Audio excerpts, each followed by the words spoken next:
আসসালামু আলাইকুম প্রিয় দর্শক, 2025 সালের 12 ডিসেম্বর গুলিবিদ্ধ হয়েছিলেন শরীফ ওসমান হাদি। তার 6 দিন পরে সিঙ্গাপুরে তার মৃত্যু হয়েছিল। সেই হাদি হত্যা রহস্যের কোনো কুল কিনারা কিন্তু এখন পর্যন্ত হয়নি। এই মামলায় অভিযুক্ত যে প্রধান আসামি ছিলেন ফয়সাল করিম মাসুদ, তার একজন সহযোগী আলমগীর হোসেন সহ ভারতে ধরাও পড়েছেন, গ্রেফতার হয়েছেন। ভারতের পুলিশের কাছে সে এখনও আছে। তাকে দেশে ফিরিয়ে আনারও কোনো অগ্রগতি হয়েছে বলে আমরা জানি না। শরীফ ওসমান হাদির হত্যা রহস্য এখনও সেই বিচারে অনুদ্ঘাটিতই রয়ে গেছে। এরই মধ্যে এখন 6 মাস তো পারই হয়ে গেল। এই 6 মাস পরে এসে নতুন এক বিতর্ক তৈরি হয়েছে যে এই হত্যার সঙ্গে কারা জড়িত, কাদের মদতে এই হত্যা হয়েছে। সেই সময়ে নানা আলোচনা হয়েছে, আমরাও নানা রকম কথাবার্তা বলেছি, কিন্তু কোনো সুনির্দিষ্টভাবে কিন্তু কিছু জানা যায়নি, কোনো তৎপরতা আমরা লক্ষ্য করিনি। এখন একটা গণতান্ত্রিক সরকার এসেছে, এখন আমরা আশা করতেই পারি কিছু একটা হবে, কিন্তু এরই মধ্যে আমরা 3 ধরনের কথা কিন্তু শুনতে পাচ্ছি। বিশেষ করে আজকে তো অনেকগুলো আলোচনা হলো। যেমন ধরেন, ভারতের পক্ষ থেকে গতকাল মঙ্গলবার ভারতের পশ্চিমবঙ্গের যে ক্ষমতাচ্যুত মুখ্যমন্ত্রী মমতা বন্দ্যোপাধ্যায়, তিনি তার ক্ষমতাচ্যুত হওয়ার পর প্রথমবারের মতো একটা জনসভায় ভাষণ দিয়েছেন। মঙ্গলবার কলকাতার ধর্মতলায় এক জনসভায় উনি বলেছেন, এই অনেক কথা বলেছেন, ভারত সরকারের বিরুদ্ধে বলেছেন, এবং বলতে বলতে এই ওসমান হাদির হত্যার ব্যাপারেও একটা ইঙ্গিত দিয়েছেন। তিনি বলেছেন যে বাংলাদেশ থেকে এক বড় খুনিকে তারা গ্রেপ্তার করেছিল, তাদের সরকার। তার মানে এর বোঝা যাচ্ছে মোটামুটি শরীফ ওসমান হাদির যে খুনি তার কথাই বলা হচ্ছে। এবং এইটা ওনার ভাষা বঙ্গ আপনি শুনেন, আমি বললে পরে উল্টাপাল্টা হতে পারে, হুবহু ওনার ভাষাটাই শুনেন, কারণ উনি তো এবার কথা বলেন কিন্তু ভেঙে ভেঙে, ওনার কোনো বাক্যই কিন্তু আপনি সম্পূর্ণ পাবেন না। উনি কি বলেছিলেন সেটা শুনেন। বাংলাদেশ থেকে এক বড় খুনিকে এসটিএফ গ্রেপ্তার করেছিল, জেনে রাখুন।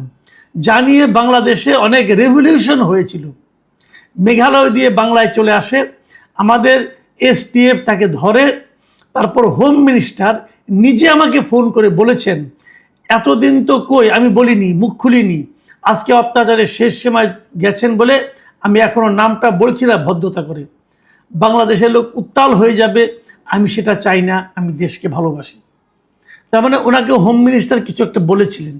কি বলেছিলেন সেটা কিন্তু আপনি একটু পরে আবার বলেছিলেন। দেখেন হোম মিনিস্টার কি বললেন, তখন হিন্দিতে বলছেন, আপ থোড়া আপকে বেঙ্গল पुलिस को बोल दो ये बात बाहर नहीं कहने के लिए, ये देश के लिए है।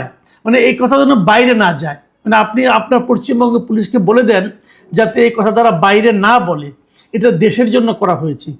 কি করা হয়েছে, উনি আসলে কি বলতে চেয়েছেন?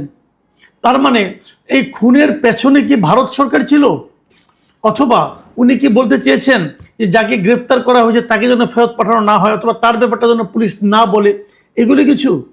নাকি এমনটা যে ওই মাসুদকে যখন তারা পুলিশ ধরেছে তারা তো জিজ্ঞাসাবাদ করেছে, জিজ্ঞাসাবাদ করে কিছু তথ্য পেয়েছে, যাতে এই তথ্যটা বাইরে না আসে, উনি কি এই কথাটা বলেছেন? কে জড়িত? মমতা বন্দ্যোপাধ্যায়কে কিন্তু তৃণমূলের কর্মীরা জিজ্ঞাসা করেছিলেন কে কে এইটা, তার নামটা আপনি বলে দেন, কিন্তু উনি নাম বলেননি। কারণ বলেননি বলে যে আগামীতে বলবেন না তার কিন্তু কোনো গ্যারান্টি নাই। তার মানে কিছু একটা ইঙ্গিত এখানে আমরা পাচ্ছি যে শরীফ ওসমান হাদির হত্যাকারী কে হতে পারে, অথবা যিনি গুলি করেছেন তার পেছনে কে ছিলেন, এগুলো সম্পর্কে কিছু তথ্য ভারত জানে। কি জানে, কতটুকু জানে? ঠিক আছে, মমতা বন্দ্যোপাধ্যায় হয়তো বলছেন না, অথবা রাজনৈতিক কারণে বলছেন না, কিন্তু আমাদের সরকারের পক্ষ থেকে তো একটা ব্যাপারটা নিয়ে সুরাহার জন্য তাদের কাছে জানতে চাইতেই পারে। চাওয়ার পর কি হবে, কি তথ্য তারা পাবে, এগুলো কিন্তু আলোচনার প্রয়োজন আমি মনে করি। কেন বললাম কথাটা, দেখেন এরই মধ্যে এই কথার উপর ভিত্তি করে কিনা জানি না, এরই মধ্যে দেখলাম আজকে নাসিরউদ্দিন পাটোয়ারি উনি কিন্তু যশোর গিয়েছেন। যশোর যে নাসিরুদ্দিন পাটোয়ারি কিন্তু বলেছেন, উনি ভারতকে খুনি রাষ্ট্র হিসেবে অভিহিত করেছেন এবং তিনি বলেছেন যে কিভাবে খুনিরা সীমান্ত পেরিয়ে বাংলাদেশ থেকে পালিয়ে যেতে সক্ষম হয়, উনি এই প্রশ্নটা করেছেন। এরকম আলোচনা কিন্তু সামনের দিনে আরও অনেকে করতে থাকবেন।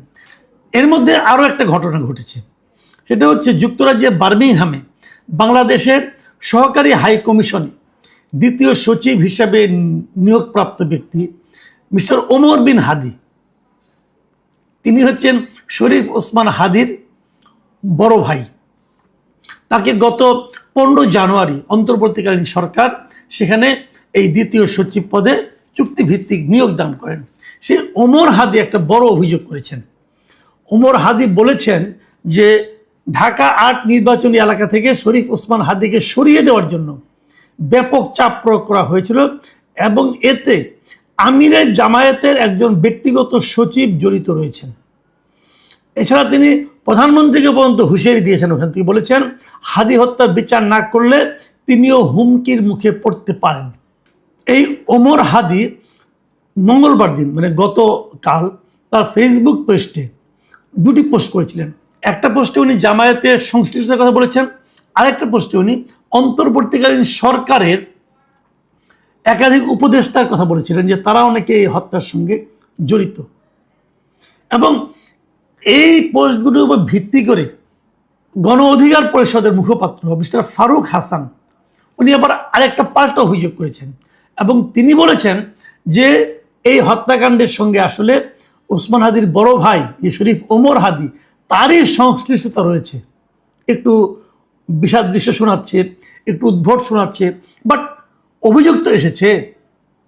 এই অভিযোগটা ফারুক হাসানের অভিযোগ কিন্তু উনি আবার যুক্তি দিয়েছেন। উনি বলেছেন শরীফ ওসমান হাদির মৃত্যুর পর সবচেয়ে বড় বেনিফিশিয়ারি কে? সবচেয়ে বড় বেনিফিশিয়ারি হলো শরীফ ওমর হাদি, মানে তার বড় ভাই। তার এত বড় একটা চাকরি হয়েছে বিদেশে এবং এটা নিশ্চয়ই বেনিফিশিয়ারি, এবং সেই হিসেবে ওনার বক্তব্য হলো যে তার ভাই এতে জড়িত আছে। এখন এটুকুর উপর ভিত্তি করে দেখেন ফারুক হাসান কিন্তু কোনো সাধারণ ব্যক্তি না, উনি একটা পলিটিক্যাল পার্টির মুখপাত্র। তো উনি যখন এই ধরনের অভিযোগটা করেন তার কাছে নিশ্চয়ই আরও কিছু তথ্য প্রমাণ থাকতে পারে। তো আমার মনে হয় এই সবগুলো বিষয় মিলিয়ে সরকারের উচিত হবে পুরো বিষয়টাকে খুবই সিরিয়াসলি নেওয়া। প্রয়োজনে ফারুক হাসানকে জিজ্ঞাসাবাদ করেন, প্রয়োজনে ওমর হাদিকে জিজ্ঞাসাবাদ করেন। তারা এই যে তারা সুইপিং কমেন্ট করছেন, একে ওকে জড়িয়ে ফেলছেন, একে ওর বিরুদ্ধে অভিযোগের তীর ছুটছেন, কেন? এগুলো হয় কি টোটাল সোসাইটিতে, সমাজের মানুষের মধ্যে এক ধরনের অবিশ্বাস তৈরি করে। মানুষ যাকে দেখবে তাকে এখন সন্দেহ করতে থাকবে। সরকারের উচিত হবে তাদেরকে জিজ্ঞাসাবাদ করা, সরকারের উচিত হবে ইন্ডিয়া গভর্নমেন্টের সঙ্গে যোগাযোগ করা, এবং সেই সঙ্গে সরকারের উচিত হবে ভারতে আটক থাকা যে ফয়সাল আহমেদ মাসুদকে দ্রুত এবং আলমগীর হোসেনকে দ্রুত এই দেশে ফেরত নিয়ে আসার চেষ্টা করা। ভারত থেকে তো এই ধরনের আসলে আমরা ফেরত আনতে পারি, আমাদের সঙ্গে তো ভারতের সেরকম চুক্তি আছে, সেই উদ্যোগটা দ্রুত নেওয়া উচিত। আমি মনে করি যতদিন পর্যন্ত শরীফ ওসমান হাদির মৃত্যুর কোনো কুল কেয়ানা না হবে, যদি সেটা সেই সাগর রুনির মতো ঝুলে যায়, তাহলে আমি মনে করি সুশাসনের ক্ষেত্রে, সুশাসন প্রতিষ্ঠার ক্ষেত্রে একটা বড় ধরনের সমস্যা কিন্তু এখান থেকে তৈরি হতে থাকবে।